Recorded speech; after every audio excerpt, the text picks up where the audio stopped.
సమాజ సేవకు గంధపు చెక్కలా ఉపయోగపడాలి, కానీ తుప్పుపట్టిన ఇనుప ముక్కలా అడ్డం పడకూడదు. అందరితో ప్రేమగా మాట్లాడటం ఒక కళ. ఏ స్థాయి వారు అని కాక అందరూ నావారు అని అనుకుని మాట్లాడటం భగవంతుడిచ్చే వరం.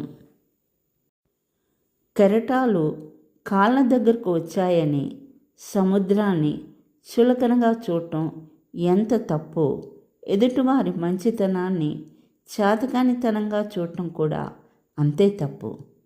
అర్థం చేసుకునే మనస్సు, క్షమించే గుణం, చేతులు కలిపే స్నేహం, ఓదార్చే హృదయం, ఇవే మన జీవితానికి నిజమైన ఆస్తి.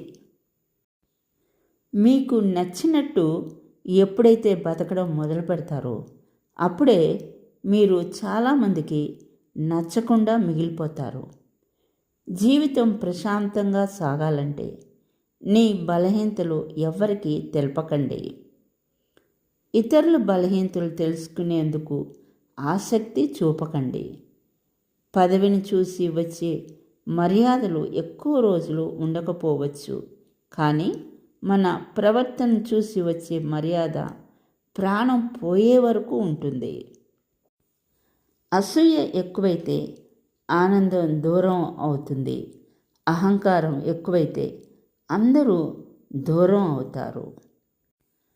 అది తెలుసుకుని మసులుకోవడమే మానవ ధర్మం. ఒకటి గుర్తుపెట్టుకో, నిన్న ఉన్నట్లు ఇవాళ ఉండదు, ఇవాళ ఉన్నట్లు రేపు ఉండదు.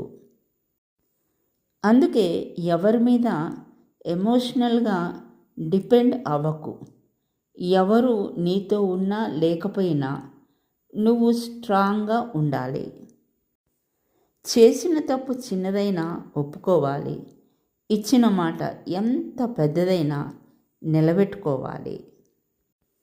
నమ్మకాన్ని అంగడిలో పెడితే ఎంతకు పోతుందో తెలియదు, కానీ పోగొట్టుకున్న దాన్ని తిరిగి పొందాలంటే జీవితకాలం సరిపోదు. నమ్మకం ఉంటే మౌనం కూడా అర్థమవుతుంది. నమ్మకం లేకపోతే ప్రతి మాట అపార్థం అవుతుంది. కారణం లేకుండా ఎవరు మౌనంగా ఉండరు.